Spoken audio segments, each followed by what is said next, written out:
Videoda boshqa do'kon ko'rsatuvdinglar-yu deb Abu Sahiyning do'konimizga ko'p klientlarimiz kirib kelishadi. Bizada alhamdulillah ikkita do'kon. Birinchisi Abu Sahiyda, ikkinchisi Tinchlik metro tarafda. Shu videoni ko'rib turgan assortimentinglar hammasi yangi do'konimizda assortiment. 90 soniyalik videoda sizlarga hammasini ko'rsatishga harakat qildim, lekin assortiment juda ko'p, hamma narsada.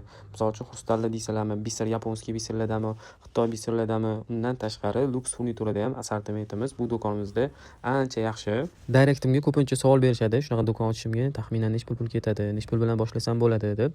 Agar shu video 10 mingta layklasa, mana shu do'konimizga qancha summali tovar, qancha rasxod ketganini bitta video qilib sizlarga ko'rsatib beraman. Do'konimizda yana bitta afzallik tomonidan aytadigan bo'lsam, bu yerda xrustallarni donalab olsanglar bo'ladi. Ko'p narsa Abu Sahiyda dona berilmaydi. Bu yerda donalab sotishadi. Glavnisi dastavka bo'yicha ham mana shu do'konimizdan viloyatlarga chiqib ketadi. Shahar ichida Yandexdan berib olishadi bolalar. Opsiyonida nomerlarni qoldiraman, shu nomerlarga Telegramdan yozsanglar bo'ladi. Bu do'konimizdan anchadan beri kelib xarid qilayotgan obunachilarimiz ko'p. O'shalardan iltimos qilib qolardim. Bu do'konimiz sizlarga ma'qulmi? Kamchiliklari bo'lsa kommentda yozib ketinglar. Biz o'sha kamchiliklarni iloji boricha to'g'rilashga harakat qilamiz.